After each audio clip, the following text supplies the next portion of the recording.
Ground politics நேயர்களுக்கு வணக்கம். இன்றைய நேர்காணலில் நம்மோடு இணைந்திருப்பவர் பத்திரிகையாளர் திரு சேகுவாரா அவர்கள். சார் வணக்கம். வணக்கம் சார். வணக்கம். இப்போ போன ஆட்சியில் மிகப்பெரிய குற்றச்சாட்டாக வச்சுட்டு இருந்தது என்ன அப்படின்னு பார்த்தோம்னா, சென்ட்ரல் கவர்மெண்ட்லேருந்து எங்களுக்கு நிதி வர்றதே கிடையாது, எந்த நிதி கேட்டாலும் தர மாட்டேங்கிறாங்க அப்படின்னு சொன்னாங்க. இன்னைக்கு செய்தியாளரை சந்திக்கக்கூடிய செங்கோட்டையன் அவர்கள் என்ன சொல்கிறார் அப்படின்னா, எங்களுக்கு 1000 கோடி நிதி வந்திருக்கு, நாங்கள் கேட்கும் போதெல்லாம் அவங்க நிதி கொடுத்துட்டு தான் இருக்காங்க அப்படின்ற மாதிரி சொல்கிறாங்க. ஸோ இதை எப்படி பார்க்குறீங்க? டிஎம்கேக்கு மட்டும் இல்லை, அது கடந்த காலத்தில் நமக்கு நல்லா தெரியும். திமுக அரசுக்கு ஒரு ஒத்துழையாமைன்னு ஒன்று இருந்தது. மத்திய அரசு ஒத்துழைக்கிறது எல்லாருக்கும் தெரியுமே. கடந்த ஆட்சியில் இந்த 10 லட்சம் கோடி கடன் எதனால் ஆச்சு? மத்திய அரசுக்கிட்ட எந்த நிதியும் வரல. அப்போ ஏற்கனவே 3.5 லட்சம் கோடி கடன் இருந்தது, அதை 10 லட்சமாக ஆக்கிட்டாங்க. இப்போ உள்ளபடியே மத்திய அரசு ஒரு நிதி கொடுத்துருக்குறாங்கன்னா சந்தோஷம்தான். ஒரு இணக்கமான உறவு இருந்ததுன்னா அந்த பிரச்சனை இருக்காது. உள்ளபடியே திமுக பொறுத்த வரைக்கும் ஐடியாலஜிலேயே பார்த்தீங்கன்னா முரண். அப்போ ஆட்சியிலையும் முரண்.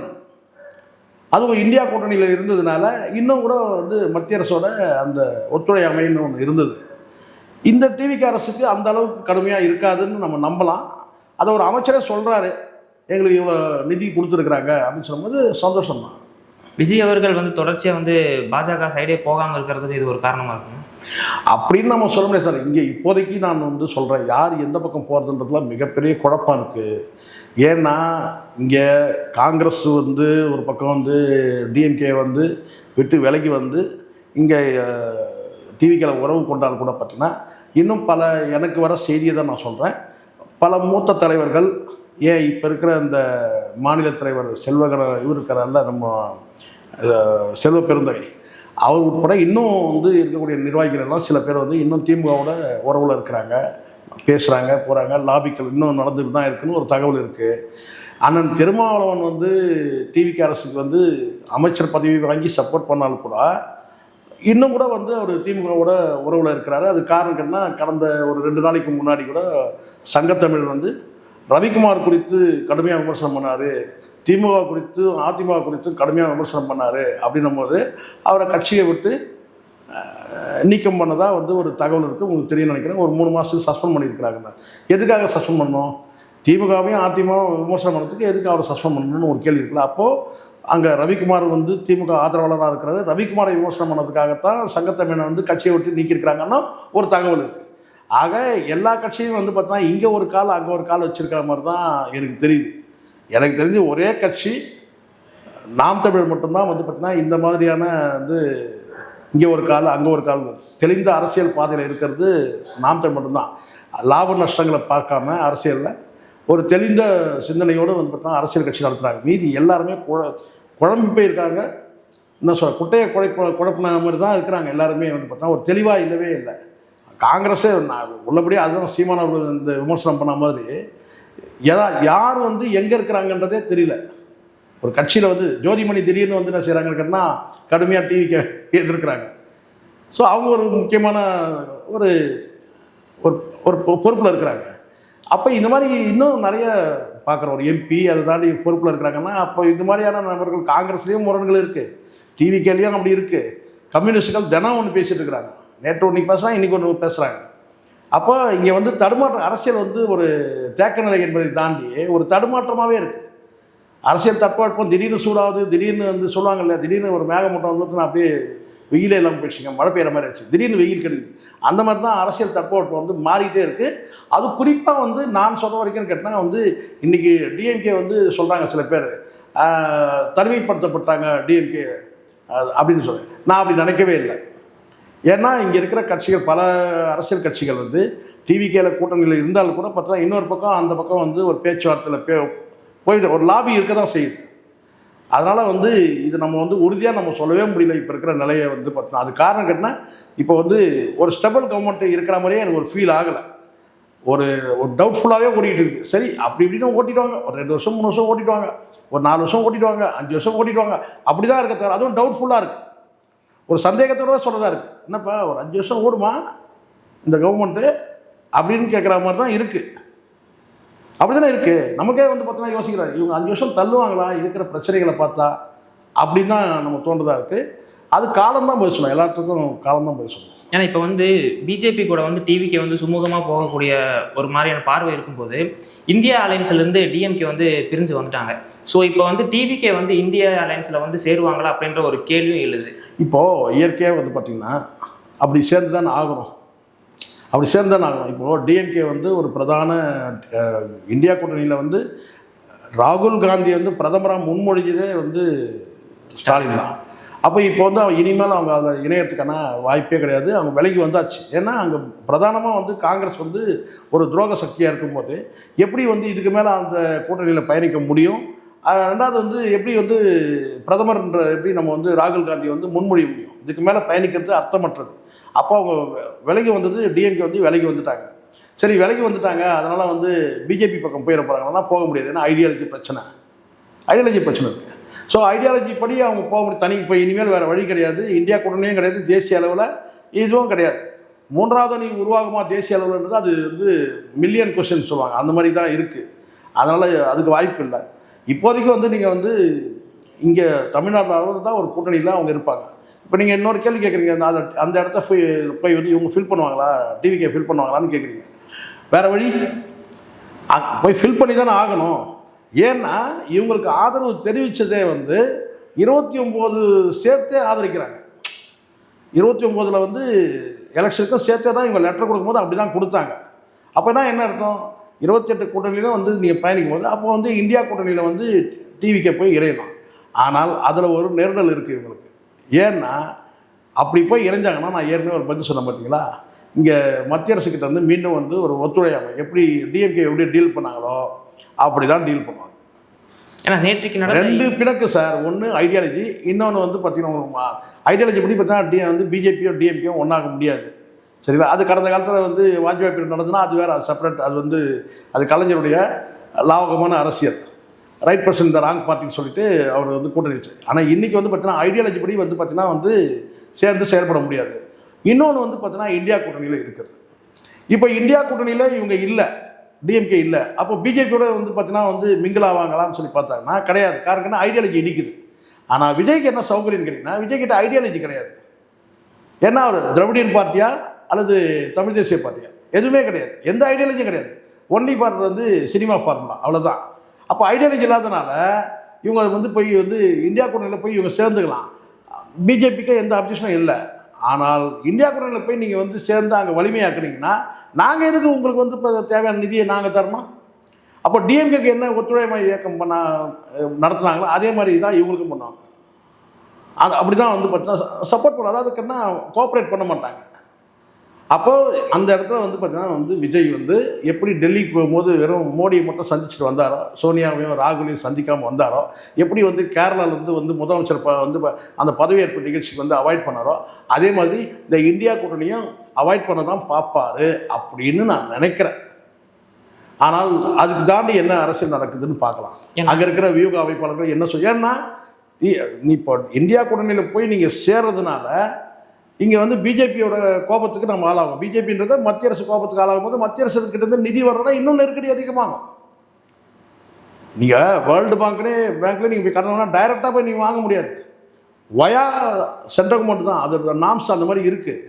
டைரெக்டாக போயிட்டு வந்து தமிழ்நாட்டுக்கு வந்து கடன் கேட்டு வாங்க முடியாது. அந்த ரூட்டே வந்து பார்த்திங்கன்னா சென்ட்ரல் கவர்மெண்ட் ரூட்டாக தான் போகணும். ஸோ அதனால் நிறைய ஃபார்மாலிட்டிஸ் இருக்குது. அதனால் நிதி ஆதாரம் பொறுத்த வரைக்கும் வந்து பார்த்தீங்கன்னா இங்கே கிடைக்கக்கூடிய அந்த வரிகளை கடந்து வந்து பார்த்தீங்கன்னா மத்திய அரசு கிட்டேருந்து கிடைக்கக்கூடிய அந்த நிதி ஆதாரம் கண்டிப்பாக வேணும். அதான் அவர் தெம்பாக சொல்கிறாரு, எங்களுக்கு வந்து நிதி ஆதாரம் கிடைச்சிருக்கு, மக்கள் திட்டங்களை நாங்கள் வந்து நடைமுறைப்படுத்துவோம். அவர் சொல்கிறது வந்து செங்கோட சொல்கிறது அப்படி தான். ஆனால் இந்தியா கூட்டணியில் போய் சேர்ந்தீங்கன்னா சிக்கலாயிடும். ஏன்னா நேற்றைக்கு நடந்த மீட்டிங்கில் கூட டிவிகேக்கு அழைப்பு விடல. இன்னைக்கு டிவிக்கு வந்து நீங்கள் வந்து இந்தியா இல்லை, ஏன் அழைப்பு கொடுக்கணும்னா இன்னும் அங்கே வந்து டிஎம்கே இருக்குதா இல்லையான்னு தெரியல. இல்லை எப்படி இனிமேல் அழைப்பு கொடுப்பாங்க சார்? இப்போ தானே சார் வந்து அண்ணன் எப்போ தின்ன எப்போ கல்யாணம் அது மாதிரி அண்ணன் இப்போ தானே வெளியில் வந்திருக்காங்க. இப்போ டிஎம்கே இப்போ தானே வெளியே வந்திருக்கு, அங்கே வேக்கண்ட் ஆகணும்ல. விசிகாவும் வைகோவும் அதாவது மதிமுகவும் போய் வந்து இந்தியா கூட்டணி ஆல்ரெடி இருக்கிறாங்க அவங்க அந்த கூட்டணியில். ஆனால் தமிழ்நாட்டை பொறுத்த வரைக்கும் வந்து அதிமுகவும் திமுகவும் ஒரே அணியில் டெல்லி அதாவது தேசிய அணியில் இருந்திருக்கிறாங்களா? கிடையாது, எந்த காலத்துலேயும் கிடையாது. அப்போ இந்த இடத்துல உதிரி கட்சிகளை நீங்கள் விட்டுட்டு இப்போ நீங்கள் வந்து இன்றைக்கி டிஎம்கே வந்து டிவிகேவோ டிஎம்கே சேர்ந்து இருக்க முடியுமா? இந்தியா கூட்டணியில் இருக்க முடியாது. அப்போ இதுதான் இப்போ விலகி வந்தது கரெக்டு டிஎம்கே. இப்போ அந்த இடம் காலியாக இருக்குது. அங்கே இனிமேல் போவாங்களான்றதை இனிமேல் தான் யோசிக்கணும். வைகோ பொறுத்த வரைக்கும் ஆல்ரெடி வந்து பார்த்தீங்கன்னா அவருக்கு பிரச்சனையாக கேட்டால் அந்த உதயசூரன் சின்னத்தில் நின்று தான் பிரச்சனை. இல்லைன்னா இந்நேரம் வந்து பார்த்தீங்கன்னா 2 பேர் ராஜினாமா பண்ணிட்டு கூட இந்நேரம் போயிட்டு வந்து டிவியில் ஜாயின் பண்ணிப்போம். ஏன்னா அப்படி தான் அவருடைய பேச்சு இருக்குது. அதான் சொல்லுவாங்கள்ல, சமயத்துக்கு ஏற்ற மாதிரி மாறி மாறி மாறி மாறி பேசுறதுல வைகோ வந்து வெல்லவே முடியாது. வைகோவுக்கு ட்ராக் ரெக்கார்டு வேறு இருக்குது, அது வேறு. பட் இருந்தாலும் வந்து பார்த்தீங்கன்னா இந்த கூட்டணி விசுவாசன்றதில் வந்து பார்த்திங்கன்னா கடந்த காலத்தில் ஒரு சீட்டுக்கு கோச்சிக்கிட்டு மாறின கதைலாம் இருக்குது. ஒரு சீட்டு 10 சீட்டு பேசிட்டு ஒன்று குறைஞ்சிச்சின்னா அணி மாறினதுலாம் இருக்குது. எந்த ஜெயலலிதா சிறையில் தூக்கி வச்சாங்களோ என்ன கிட்டத்தட்ட ஒரு 500 நாட்களுக்கு மேலே சிறையில் இருந்து வெளியில் வந்துட்டு அதே ஜெயலலிதாவோட கூட்டணி வச்சவர். கடந்த காலத்தில் வந்து இதே ஸ்டாலின் குறித்து என்னென்னவோ பேசியிருக்காரு. அதுக்கப்புறம் அதே ஸ்டாலினை புகழ்ந்த கதை தான் இருக்குது. அதுதான் சொல்லுவாங்க, வாய் இல்லாமல் கூட வாழ்ந்துருங்க, ஆனால் வைகோ மாதிரி வந்துடாதீங்க. இதை நான் தாக்கி பேசணுன்றதுக்காக கிடையாது, உள்ளபடியாக அப்படி தான் வைகோவுடைய நிலைப்பாடு அப்படி தான். நாளைக்கே அவர் வந்து பார்த்தீங்கன்னா அவர் நிலைப்பாடு எப்படி மாற்றுவார் சொல்ல முடியாது. இன்றைக்கி வந்து பார்த்தீங்கன்னா வந்து டிஎம்கே உள்ளபடியே நான் தனித்தனி வந்து உடன்படிக்கைகள் இருக்கலாம். ஆனால் இந்தியா கூட்டணிக்கு வந்து பார்த்தீங்கன்னா வந்து இங்கே அச்சாரமாக இருந்தது வந்து திமுக தான். அந்த திமுக கட்சியில் திமுகவோடு நீங்கள் கூட்டணியில் இருந்தீங்க. இப்போ இந்த கூட்டணி நிலைப்பாடை நீங்கள் வந்து மாற்றிக்கிட்டீங்க, டிவி கிட்ட போயிட்டீங்க தமிழ்நாட்டை பொறுத்த வரைக்கும். ஆனால் டெல்லியில் பொறுத்த வரைக்கும் என்னன்னு கேட்டிங்கன்னா உங்களுக்குலாம் வந்து பார்த்தீங்கன்னா ஒரு அட்ரஸ் கொடுத்தது வந்து டிஎம்கே தானே. அப்போ முற்றிலுமாக நீங்கள் துரோகம் பண்ணுறீங்கன்னு தான் பொருளாயிடும். இன்னைக்கு ஜோதிமணி அவர்கள் கூட பேசும்போது என்ன சொல்கிறாருன்னா, டிஎம்கே வந்து எங்கள் கூட்டணியில் வந்து சேரணும் அப்படின்ற மாதிரியான ஒரு இது சொல்கிறாரு. அவங்க சொல்கிறது இல்லை. இப்போது அதான் சொல்ல ஜோதிமணி ஏற்கனவே நிறைய முரண்பு நிறைய. அதான் சீமான அவர் சொன்ன மாதிரி என்னடா கட்சி நடத்துறீங்க, ஆளுக்கு ஒரு பக்கம் இது அப்படிதான் சொல்கிறாங்க. கட்சியெல்லாம் நடத்துறீங்க அப்படின்னு சொல்லி கேட்குறாருல அவர் யதார்த்தமாக, கட்சியெல்லாம் நடத்துறீங்க ஆளுக்கு ஒரு பக்கம். இங்கே ஒவ்வொரு தனித்தனி காங்கிரஸார், செல்வப்பிரந்தகை காங்கிரஸ் தனி, சிதம்பரம் காங்கிரஸ் தனி, ஜோதிமணி காங்கிரஸ் இது தனித்தனியாக இருக்கிறீங்க. மாணிக் தாகூர் காங்கிரஸ் தனி. மானம் இல்லையடா உங்களுக்குன்னு கேட்டார். வெக்கம் மானம் சூடு சொன்ன எதுவுமே இவ்வளோ தெளிவாக எந்த தலைவரும் கேட்க முடியாது. சீமான் மாதிரி தான், சீமானை தவிர வேறு யாரும் இந்த அளவுக்கு கேட்க முடியாது. ஏன்னா உங்களுக்கு வெக்கம் மானம் சூடு சொன்ன இல்லையடா. நீங்கள் ராஜினாமா பண்ணிட்டு நீங்கள் எலெக்ஷனில் கண்டெஸ்ட் பண்ணுங்கன்னு சொல்கிறாருல, உள்ளபடியாக அதை செய்யணும். மாணிக் தாக்கர் என்ன பண்ணணும், அதுக்கு பதில் மாணிக் தாக்கர் என்ன பதில் சொல்கிறாரு, உதயநிதி ராஜினாமா பண்ண. என்ன சார் இது உங்களை சொன்னது என்ன? அதான் அந்த கவுண்டர் பண்ணி சொல்ல பாருங்கள். நம்ம ஒரு கேள்வி கேட்டால் நம்மளே அசந்து போகிற மாதிரி ஒரு பதில் சொல்லுவோம் பாருங்க. அது இதுதான். என்ன கேட்டால் பாக்கெட்டாக வாங்கி தரணும். எதை உப்பு.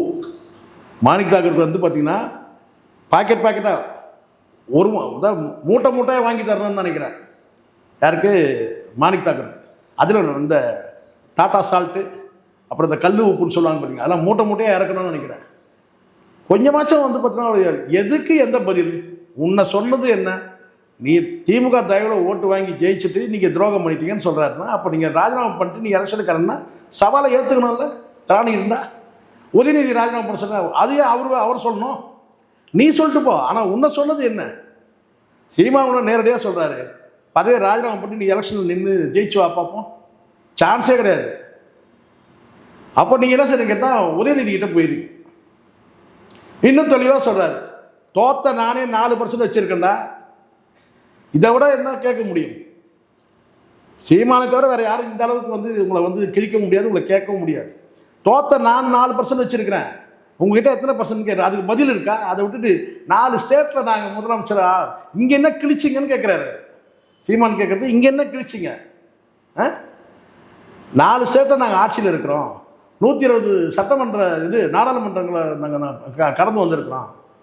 அதெல்லாம் இருக்கட்டும், இங்கே தமிழ்நாட்டில் என்ன கிழிச்சிங்க? நீங்கள் 2 திராவிட கட்சியில் மாறி மாறி மாறி மாறி நீங்கள் வந்து முதுகில் ஏறி சவாரி செஞ்சீங்க. இன்னைக்கு இன்னொருத்த முதுகு கிடச்சிருச்சு. பசமாக இருக்கிறான், யூத்தாக இருக்கிறான், நடிகனாக இருக்கிறான், அவன் முதுகில் ஏறிக்கு. அதானே?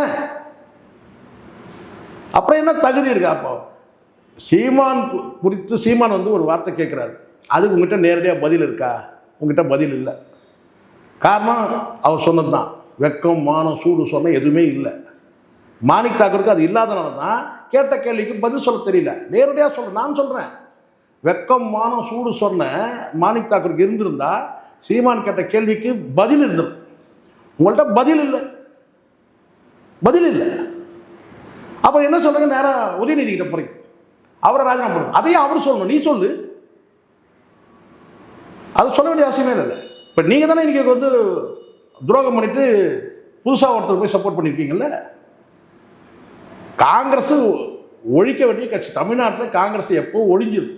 இந்த திமுகவும் அதிமுகவும் மாறி மாறி வென்டிலேஷன் வச்சு காப்பாற்றுறது.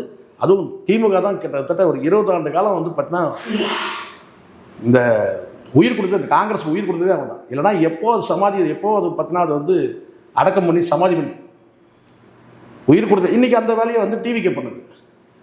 இப்போ இன்னொருத்தர் கிடச்சிட்டாங்க, உங்களுக்கு வந்து குளுக்கோஸ் ஏற்றுறதுக்கும் ட்ரிப் ஏற்றுறதுக்கும் இன்னொருத்தர் கிடச்சிட்டாங்க. அதனால் பேசிக்கிட்டு நிறைய தொழில்துறை வந்து ஆந்திர பிரதேஷ்க்கு வந்து ஷிஃப்ட் ஆகுதா வந்து ஏகப்பட்ட குற்றச்சாட்டு வந்து வந்துட்டு இருக்கு. ஸோ இது எப்படி பார்க்குறீங்க? அதான் அவங்க டான்ஸ் ஆடிட்டு இருந்தாங்கல்ல, அதுதான் பார்க்கணும். அப்படி போயிட்டு இருக்குது. அதை பார்த்துட்டு நம்ம வந்து கீர்த்தனா வந்து டான்ஸ் ஆடுறத நம்ம அப்படியே பார்க்க வேண்டியது தான். வேறு என்ன செய்ய முடியும், நம்மளால் வேறு என்ன செய்ய முடியும். அப்புறம் ஏதாவது கிரிட்டிசைஸ் பண்ணோம்னா நீங்கள் வந்து வழக்கு போடுவீங்க சார், இல்லை அது சம்மன் கூட கொடுக்க மாட்டீங்க, அப்புறம் வழக்கு போடுவீங்க, கொண்டு போய் வந்து அலைய விடுவீங்க. அதான் நடக்குது. மாரிதாஸ் அதானே ஆச்சு. ஆனால் மாரிதாஸ் கைது செய்யப்படுறது வேறு சம்பவம்னு வச்சுக்கோங்க அடிப்படையில். ஆனாலும் என்ன சொன்னாங்க, கீர்த்தனா அமைச்சர் கீர்த்தனாவை இவர் வந்து ஏஐ மூலமாக சித்தரிச்சார் அப்படின்னா வந்து சொல்லப்பட்டது. இப்போ நீங்கள் கேட்குற கேள்விக்கு நம்ம வந்து நான் கேட்டேன்னா அப்படியே பார்க்க வேண்டியது தான். நம்ம ஆந்திராவுக்கு நம்ம முதல்லாம் வந்து இன்வெஸ்ட்மெண்ட்லாம் ஆந்திராவுக்கு போகுது அப்படின்னு சொன்னால் வேடிக்கை தான் பார்க்கணும். ஏன்னா அந்த அம்மா அமைச்சருக்கு கூட இருக்கிற பிஏ உட்பட எல்லாருமே வந்து